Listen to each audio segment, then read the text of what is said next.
各位，你有没有听过一句很刺耳的话？你以为你很正直，不好意思，圣经说没有义人，连一个也没有，是不是有点冲击？因为我们心里都会想，喂，我至少比某某人好吧？结果保罗直接一棒打下来说，不好意思，你跟他是一国的。保罗在前面聊了犹太人特权，外邦人的状况，到了3章9节，他干脆问，我们比他们强吗？答案一点也不强。为什么？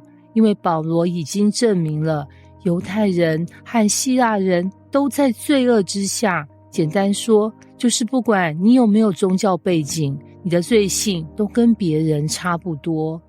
保罗接下来火力全开，引用一连串旧约经文，没有义人，连一个也没有，没有明白的，没有寻求神的，不是90%没有，是100%没有。就像医生跟你说，你的健康指数是0分，你不能回他，那是不是还有加分题？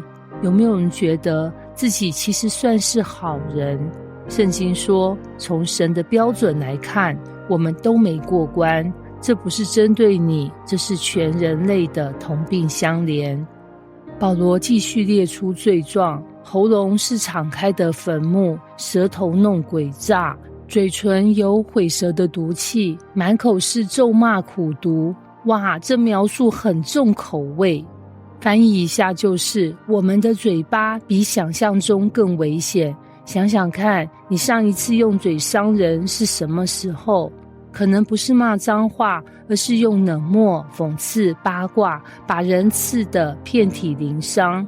有时候我们的嘴像自动模式，开机就是抱怨模式，还自带毒性。保罗等于在说，你的嘴巴需要救赎，跟你的灵魂一样。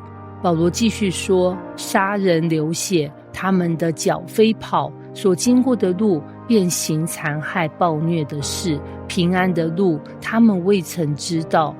这不是在说只有战争的暴力，还包括我们日常用行为带来破坏，比如冷暴力、情感勒索，故意让别人跌倒。最后他总结原因，他们眼中不怕神。这句很关键，没有敬畏就没有界限，没有界限就什么事都做得出来。那律法又没有解决这问题。保罗说，律法的目的是叫人知罪，不是让你靠自己变完美。律法像 X 光片，它能显出骨折，但不能治好你。你不能拿 X 光片回家贴在自己身上说，好啦，我痊愈了。这段经文虽然很重，但它是为了让我们先面对真相。我们没有一个人可以靠自己的义站在神面前。当你承认自己也在罪人名单里，恩典才能开始进来。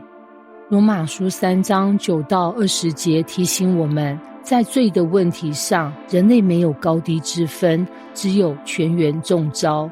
嘴巴和行为都反映我们内心的状态。